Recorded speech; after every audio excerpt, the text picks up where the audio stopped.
Alright, so let's talk about the 2024 The Crow. So first things first, I'm actually 100% surprised how much I liked this film. Now I will admit that I didn't love it, like it's not a 10 out of 10 or a 5 out of 5. But it's like a 3.5, maybe 4. I think what makes this movie wrong is that it's called The Crow. It should have been called something else completely different.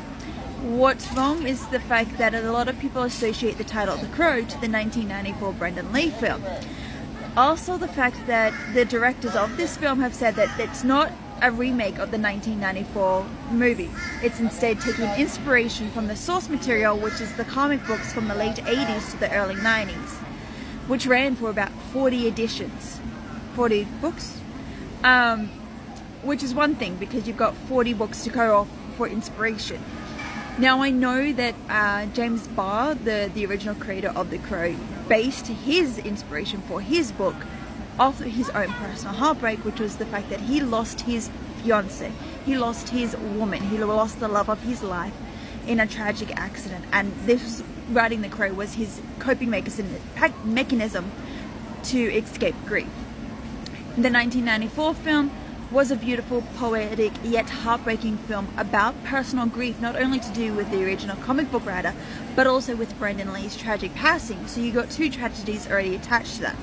Whereas with the 2024 The Crow, there's no tragedies attached, or at least there's no public knowledge of any tragedies attached to this film, which is why it should not have been called The Crow, which is why it should not have been taking inspiration from the comic books or from the 1994 film. I feel like it could have been Clara Dodd's anything else. It could have been anything else. It doesn't have the essence that I think it should for a movie like this. Now I will admit that I don't know the comic books, I have not read them, but my assumption is it's nothing like this. This story takes a totally different path to what audiences from 30 years ago remember from the 1994. Instead, this story follows the journey of two people, Shelley and Eric. Two people who are dealing with substance abuse, who are in a rehab facility, who find each other, who save each other, who go onto this journey of discovering love in its abusive ways, with substance abuse and with alcohol, with tragedy.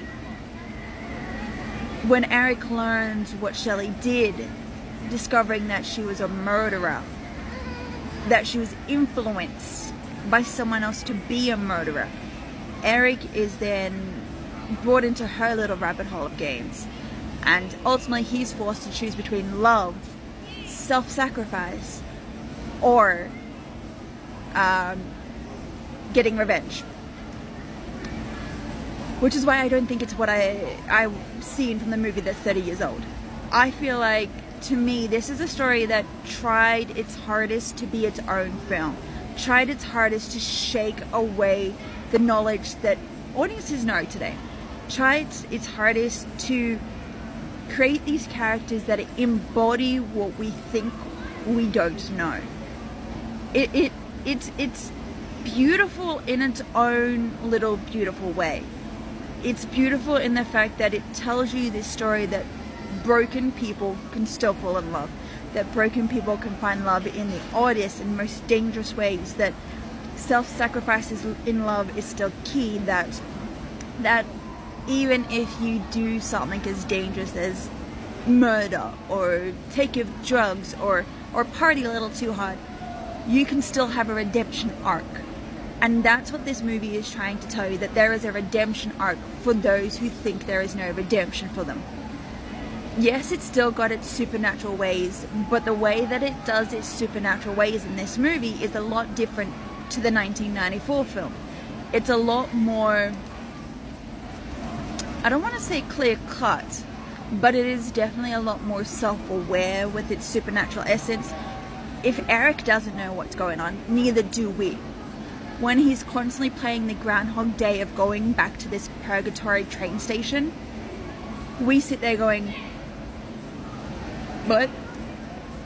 And ultimately it's about him seeking revenge, trying to stop this cycle of influence going and going. So if he can stop it, that's a start, until it continues to by someone else. And letting Shelley live was his way of going, this is my sacrifice. Yes, we love each other, but I want you to have the life that we both deserved. So I find it beautiful. Like I said, I don't hate The Crow like I think I should have, but I definitely am on the fence with the way that I think about it.